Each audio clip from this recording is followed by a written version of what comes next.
But so we might get these sort of epidemics, but there are two issues here. One is that the people who will be exposed to the virus in the new epidemic will be the newborns, who will be exposed for the first time, and for them the risk is probably not terribly high from what we're seeing.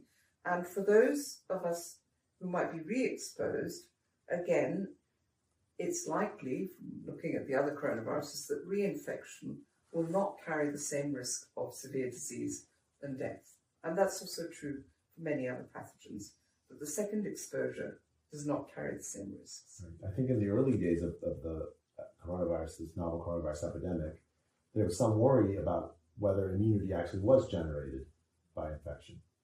It sounds like that's not so much of a worry, but we've seen immunity in the context of infections with SARS-CoV-2. Is that true? Yeah, I would certainly say so. How many reinfections have there been to date? Well, I mean, even if we had seen one or two reinfections, I mean, we know that people get reinfected with chickenpox.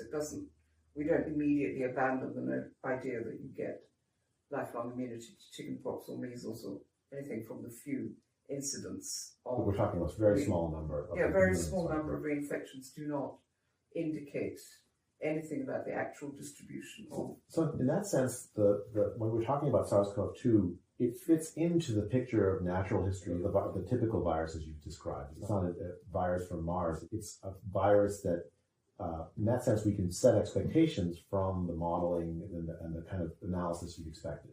Eventually, it will go down. Even without a vaccine, it would go down. Oh, yes, I think so. But I think it's not, probably immunity is not lifelong if we go by the other coronaviruses, but it's long enough that it will result in this endemic state where the number of people infected at any point in time might be a bit higher than measles, but the effects on people, the actual death toll, will be very, very